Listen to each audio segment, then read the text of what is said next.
chapter 6, and we're going to just talk a little bit about protecting your identity. And we think that's important because, we've been telling you guys, that being online and being present and promoting yourself is all a big part of building your career, which is true. I don't think any of us can get away from that. But we also want to just talk a little bit about, protecting yourself when you are online. So, identity theft is a real thing. I don't know how many of you have ever had identity theft. I know I have when, years ago, and I know people that have had identity theft. So it's a real thing, right? Someone stealing your information and trying to use it for whatever. And it can affect you. Sometimes it can even affect your job. There are certain companies that will even do background checks on you, and some things may come up. I used to run background checks for a company, and I've had a few candidates that, well, one didn't get the job and one almost didn't get the job because somebody else had used their information, and so they came up on criminal records and all kinds of stuff. Sometimes it can even be an accident because I've seen correctional services they'll have, they'll transpose a name or a number, or, it could be Samuel L. Jackson, but there's like Samuel L. Jackson Jr., and then somehow it got, assigned to the wrong person because that person's number was 79, this person's number was, 97. That happens too, which is one of the reasons why they say to always check, you actually can check your criminal history if you wanted to. I think it's like only $25 or something, but to check your credit and all those different things periodically, just to make sure that, no one's stolen your identity, right? There are even employment scams. So, I still get them to this day. If you're out, you're looking for jobs, you're on Indeed, they use LinkedIn, they use Upwork. Wherever there's an opportunity, there's going to be a thief. Like that's just, we all know that by now. So there are thieves that are using Indeed.com and pretending to have, jobs, and they really don't have jobs because they want you to send them your information, and then they use that information. Or they're trying to do something nefarious, like send you a virus, which still I don't understand, but people do that. So, which is another reason why, Indeed.com, if you set up an account, they won't put your personal identifying information. They want you to just go through their portal. It's designed to keep you safe. And it's another reason why I said to not put your personal information on your resume. You can stick it, stick to, maybe your LinkedIn profile, maybe the city and state that you're from and your phone number, but definitely don't put your address. And sometimes people don't even put their phone number. It's totally up to you. But you want to remain safe, not just because somebody's trying to hurt you, but somebody could just be trying to steal, which is most likely. So just be mindful of these scams. If you didn't apply to this job, I got one just this morning. Someone, these chain, what do you call it? Messages, oh, we have this job for you. I swipe, delete it, and then block it right away because it's just junk. And you never know if they're trying to, get into your computer or get into your cell phone. Once you open up the file, you're giving people access to your phone. So you just have to be careful with that type of stuff. Unfortunately, right? There's even ways you can report scams. There's different websites you can go to so they can investigate them. And then there's even websites you can go to those same websites if you want to, just to see, okay, is this real or not, right? So, every time you do use your computer, like if you think about how every house has an address, every laptop has an address, so to speak, because when information is being sent back to you, if you're on the internet, for example, and you go to a website, the engine, I'm just trying to think I don't want to get too technical, but let's say when you type in a website, www.yahoo.com, right? That's a message that gets sent to the server of Yahoo, and Yahoo's going to be like, well, who's trying to get in? And so your computer or wherever you're, trying to access Yahoo from has a little address that says .001.0214 blah blah blah is trying to access. And then so it keeps a record of, your computer address. So it knows who's trying to access Yahoo, right? So every computer has one. Every time you go to any website, they have access to that. And there are people that try to backtrack those addresses and try to get into your system, because if if you have a Google account, for example, and you know how Google saves all your passwords, and some people have them save their banking account information and all that kind of stuff, which I never do. I never save my bank account passwords on Google. I only let them save passwords that if the person gets into it, they're not going to get into anything, so you want to be careful with that, because if they can break into your system, then they're going to go straight there to try to see if they can get any passwords. So that is why, they tell you to put different safety protocols onto your computer to help, block out what we call those firewalls, use firewalls to block out access to your computer, right? It is good practice to have some type of antivirus and firewall and spyware, which is kind of getting ridiculous. It's kind of like having a house and having 14 different locks on it. But unfortunately, you need to have 14 different locks on your computers, even on your cell phone, to be honest with you, because that is a thing, right? And I'll be honest, like, even if you have a iPhone, does anyone have an iPhone? Yes, me. iPhones do track, right? They track, like, one thing I always do, I always cover um my video, right? And I turn down my phone, and sometimes I turn it off. Like, the only way to get your phone not to track what you're saying is to turn it off. But they'll never tell you to do that. It will. Have you ever noticed how you could be having a conversation with something, or you can just be on a website, and all of a sudden you start to get advertisements for those things? It's because they do tracking, right? So, you can tell it not to track, but a lot of people don't know how to dig down into their systems to say, hey, not do that. But they still do it. And in some instances, they'll try to get really, really clever. Every application that you download has some type of tracking on it. So you have to go through and turn off all those tracking mechanisms, right? I even cover my phone, to be honest with you, because they do take video. I'm just being honest. So, which is crazy, right? But you have to be mindful of those things, if you're trying to maintain some level of privacy. But, that's neither here nor there. You can read more about that. The goal is just to be safe, right? So when you are browsing, like I said, you want to be safe. Definitely, I don't recommend using any type of public Wi-Fi's, Starbucks, public library, Barnes and Noble, wherever, like, unless you are just going to do something very, very, very, very simple that doesn't require any type of important information being seen. And again, I would just be careful, like, because again, unfortunately, anywhere there's public, there's going to be thieves. That's just what it is. And they seek out those types of environments to try to steal people's information. So, just make sure of that. Obviously, there's even scams where, if you're trying to access a Wi-Fi, sometimes they'll ask for information. Like if you're at a hotel or something, they'll ask for information. So sometimes you may be out somewhere, at a coffee shop, and they try to pretend like, it's the coffee shop's Wi-Fi, and it's really something nefarious, because if you go look at all the different Wi-Fi's, there's a lot of different options, and they could have made a fake one that's called something something dot coffee shop. Be careful with that, because again, it could be a scam.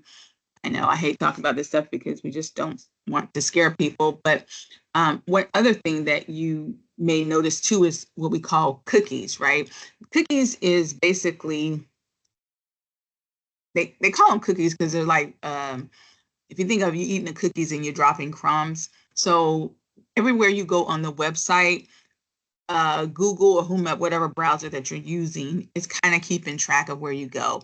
And the reason why they call it cookies is because when the internet, when a browser, when you put in like Yahoo, that is a location, right?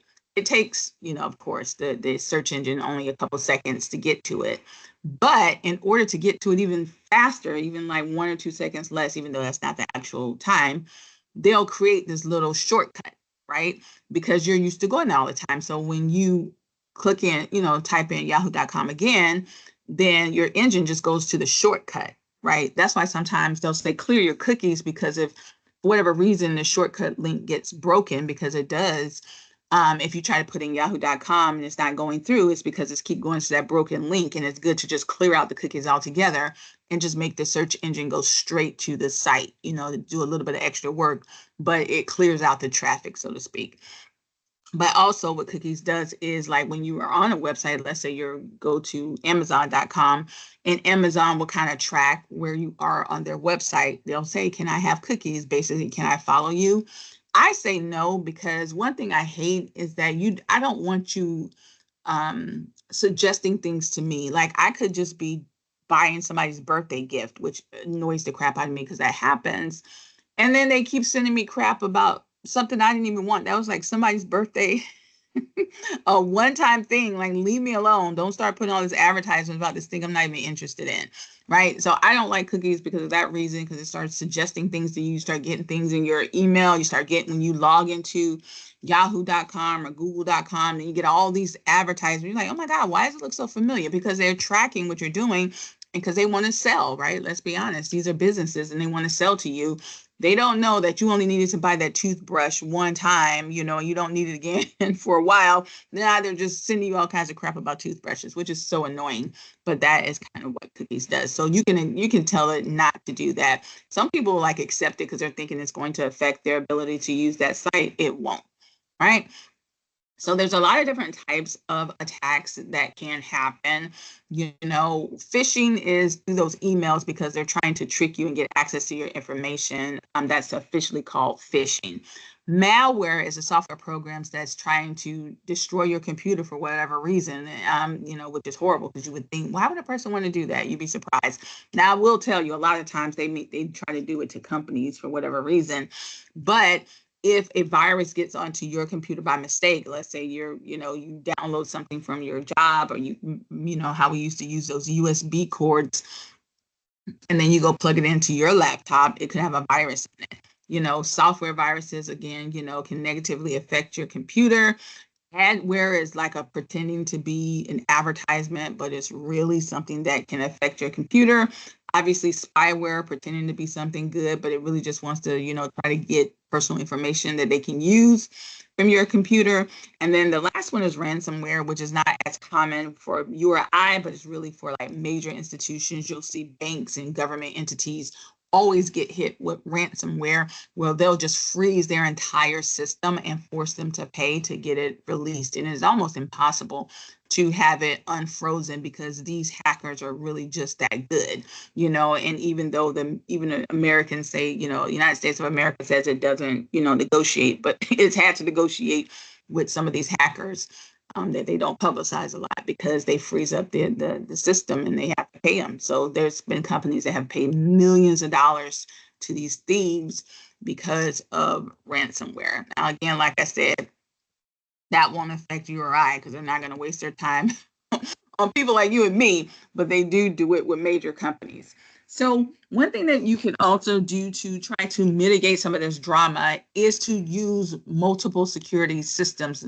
Very first thing, obviously, the software is good, protecting your mobile with good passwords and stuff, using what we call the multi-factor authentication. And that's what it's designed for. Like nowadays, you'll see most sites, your cell phone or whatever asks you to do more than just your password. Like, let me use your thumb, let me use your retina, your eye, let me use your face recognition, just, to ensure that it is you. And I say definitely use that, different password, extra password, to make sure that it is you, right? Very, very important.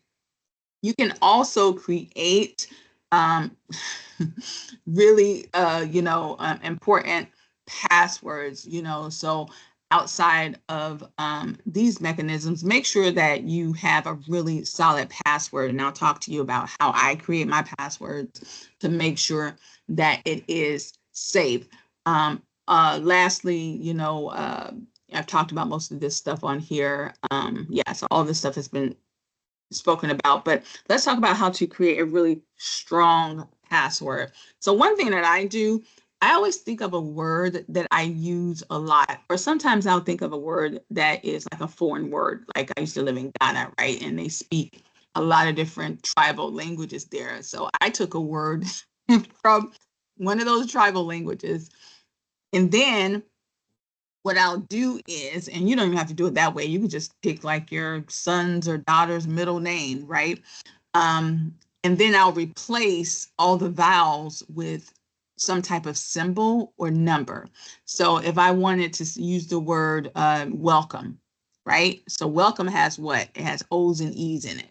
So what I do is I'll replace the E with like a number 4. And then I'll replace the O with like an exclamation point or a dollar sign.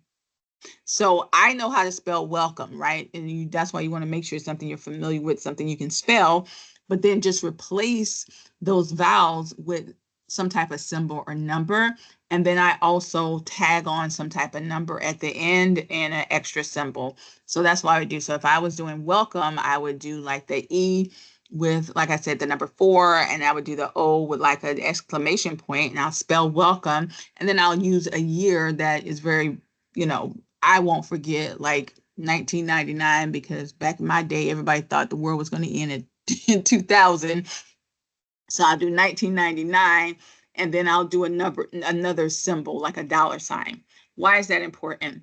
When the hackers they use a lot of, excuse me, software to try to hack passwords. But what the system is going to do is going to go through the dictionary, basically, to try to find your passwords. That's the first thing it's going to do. Because we don't and computers aren't as smart as we think. Because we don't spell welcome with numbers and symbols, it's going to take that password system a lot longer to try to break your code.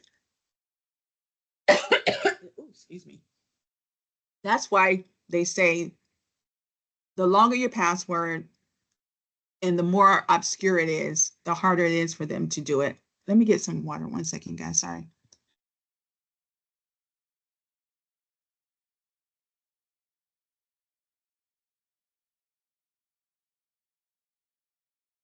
So that's why they tell you to make it as difficult as possible, but not so impossible that you can't remember it. But like I said, if I it's have a something that, go ahead, yeah. I have a question. I was Mhm. just trying to connect in my computer, and I think the system have a problem. I had to connect to my phone.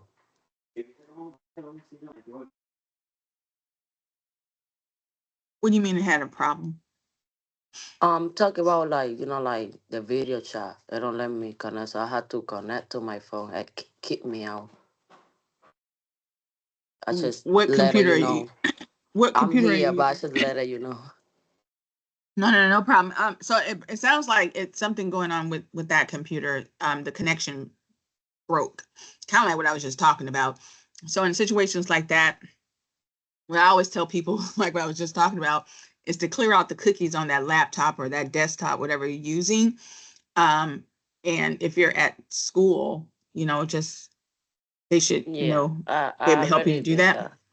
Yeah, and then because I'm sure if it's a school computer, a lot of people are using it.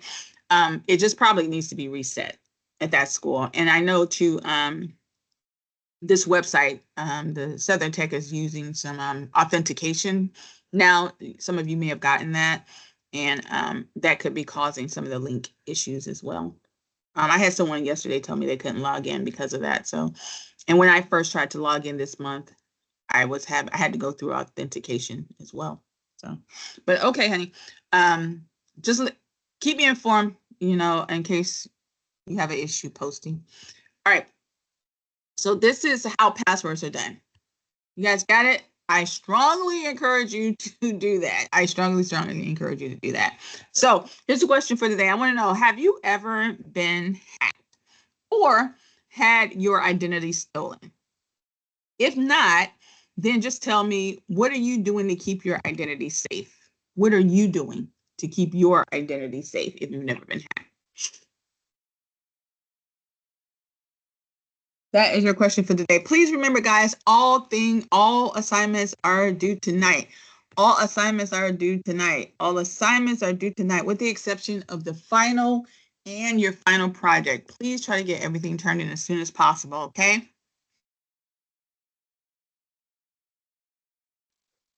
All right, y'all. I am going to let you guys go. Go ahead if you have a question. Yeah, Mhm. I actually needed 2 things unlocked so I could upload them. And then my resume that I uploaded, I had Teresa sign it because Peter wasn't in the office when I got there. So, Rudell, I think you sent me something for week 3, right? Yeah. Yeah, week 3 is open. So I'm looking at it. I clicked it through the modules this time, and it says career plan step 2. I can't do anything to it. And then the LinkedIn one also. That's what happened to me. The same thing.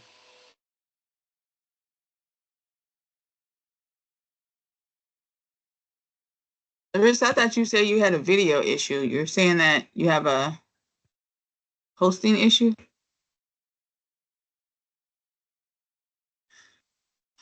All right, so let me go to week 3 and open everything back up for you guys to get into it. Yeah, because I mean, technically it closes every week, but I opened it back up, I thought. I'm going to step 2. Edit.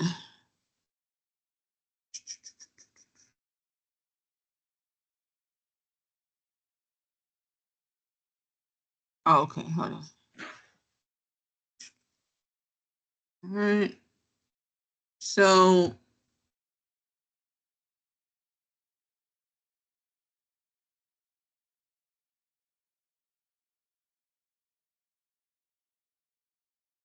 all right.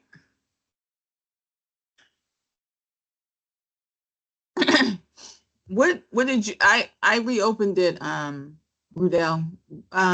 Thank you. No problem. Yaritza, what were you needing? Or you were just saying you also had that issue? Oh, yeah, Alyssa, I think she was just saying that she was Oh, I'm having, sorry, but Yaritza. she just opened Okay, she was everything just up. saying she also had that issue. Okay.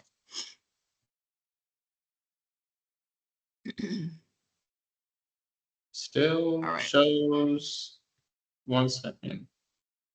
No, I'm doing the LinkedIn now, so hold on. Okay. Just go in your Sorry. folder.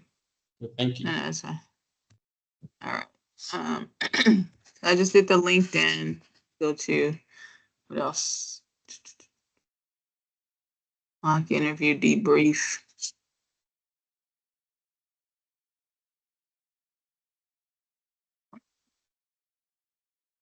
I thought I heard somebody say something about week 2 though. Did I get that right? Something about a resume?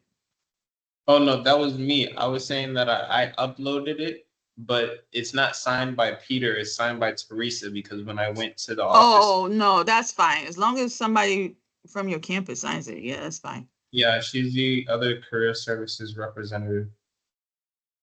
Okay. All right, guys. Yeah, that's fine. No But thank problemo. No, thank you for reminding me. All right, have a good day.